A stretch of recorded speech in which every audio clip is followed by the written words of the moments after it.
शिवजी जे चलले उतारी बनी जिया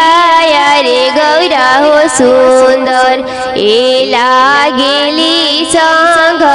साथावाया रे गौरा हो सुंदर ए लागेली संघ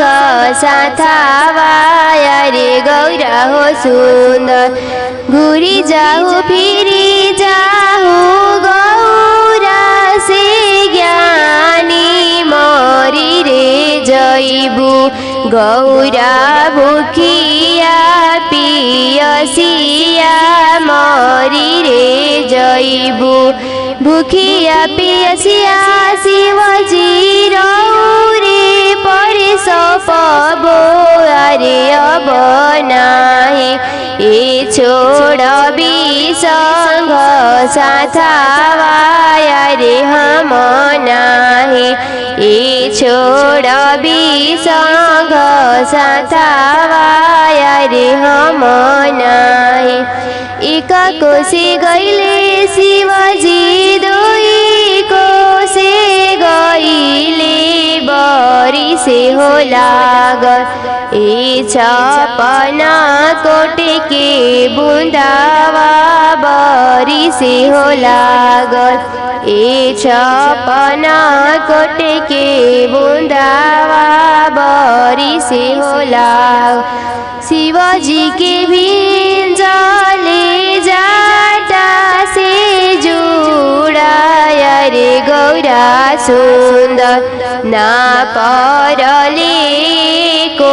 बूंदावाया रे गौरा रे सुंदर ना परले को बूंदावा अरे गौरा रे सुंदर कवनी कवनी तप कइलु ए गौरा रे तोहे पर ना परले को बूंदावाया रे तोहे पर कार्तिक मासे नेहाइनी शिवजी गहन हो मासे ए करिलाए तावारावाय गहन हो मासे भूकल भगिना जेवनी शिवजी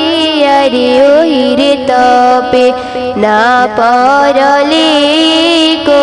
बूंदावाया रे ओहिरे तपे